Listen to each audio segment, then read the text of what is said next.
Hello दोस्तों, हमारे science education में आपका हार्दिक स्वागत है।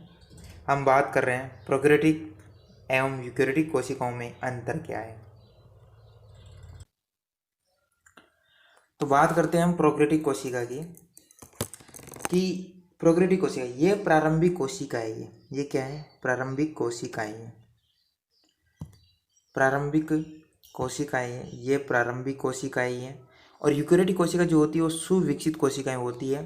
प्रोकैरियोटिक कोशिका में विकसित केंद्रक होता है, केंद्रक झिल्ली और केंद्रिका अनुपस्थित होती है।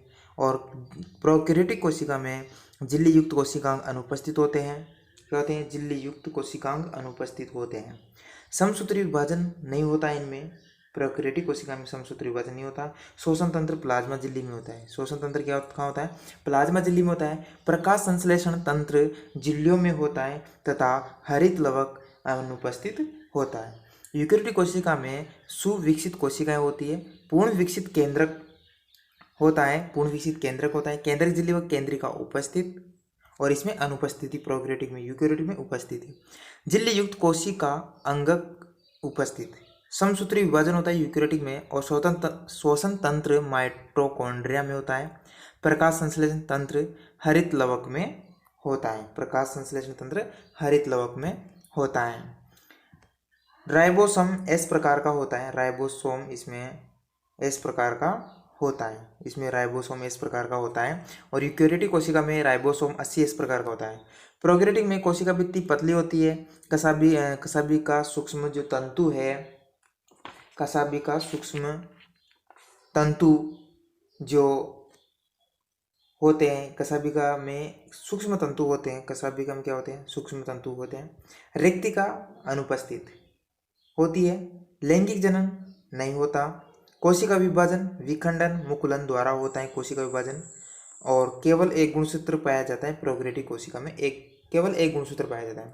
यूकैरियोटिक कोशिका में अंतर क्या है कि राइबोसोम 80 एस प्रकार का पाया जाता है, उसमें 70 एस प्रकार का, इसमें एस प्रकार का।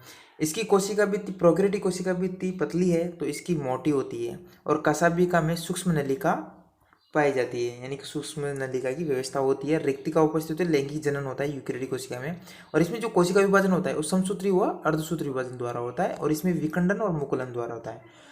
और एक से अधिक गुणसूत्र होते हैं यूकैरियोटिक कोशिका में। एक से अधिक गुणसूत्र होते हैं।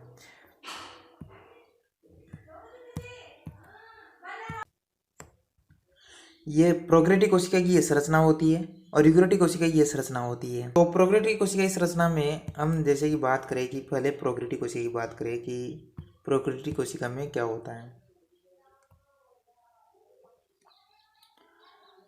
प्रोकैरियोटिक कोशिका में सेल वॉल है, कैप्सूल, मीसोसोम,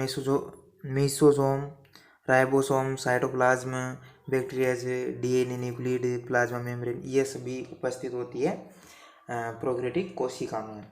रोम है, केंद्रक द्रव्य, राइबोसोम, न्यूक्लियोटाइड, डीएनए, प्लाज्मा झिल्ली, कोशिका भित्ति, कैप्सूल, कसाबिकाएं जो होती है ना, ये वाली लाइन, ये कसाबिकाएं होती है।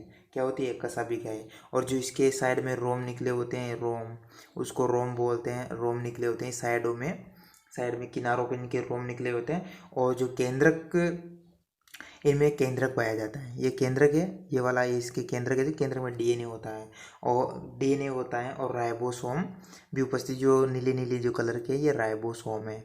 नीले नीले कलर के क्या है? ये राइबोसोम उपस्थित है। और ये साइटोप्लाज्म, ये हरा कलर का। तो ये है हमारी प्रोकैरियोटिक कोशिका। अगर बात करें कि यूकैरियोटिक कोशिका कैसी होती है, यूकैरियोटिक कोशिका होती है न्यूक्लियस है, ये न्यूक्लियस है। और न्यूक्लियस यानी केंद्रक, केंद्रिका, और प्लाज्मा मेम्ब्रेन, प्लाज्मा झिल्ली है, लाइसोसोम है, गोल्जी बॉडी है, और माइक्रोकॉन्ड्रिया, गोल्जी बॉडी है। साइटोप्लाज्म है, ये साइटोप्लाज्म है। और राइबोसोम भी, छोटे छोटे जो बिंदु है राइबोसोम में। और ये टोनोप्लास्ट, न्यूक्लियस, सभी मतलब ये जो ये संरचना है ये हमारी यूकैरियोटिक कोशिका की होती है। यूकैरियोटिक कोशिका की संरचना होती है। कोशिका भित्ति जो होती है ये केवल पादप कोशिका में पाई जाती है। कोशिका भित्ति केवल पादप कोशिकाओं में पाई जाती है, यूकैरियोटिक कोशिकाओं में नहीं पाई जाती। यूकैरियोटिक कोशिका आकार प्रोकैरियोटिक कोशिका से तुलना में बड़ा होता है। जो इसका जो आकार है ना कोशिका, ये बड़ा होता है। और प्रोकैरियोटिक कोशिका का जो आकार है वह छोटा होता है। इसका आकार तो बड़ा, मतलब इसका आकार क्या होता है, बड़ा होता है आकार, लेकिन प्रोकैरियोटिक जो यूकैरियोटिक की तुलना में छोटा होता है प्रोकैरियोटिक का आकार। तो ये हमारे हो गई यूकैरियोटिक और प्रोकैरियोटिक में कोशिका में अंतर क्या है। अगर वीडियो अच्छा लगा हो तो शेयर जरूर करें, कमेंट जरूर करें, लाइक जरूर करें। धन्यवाद।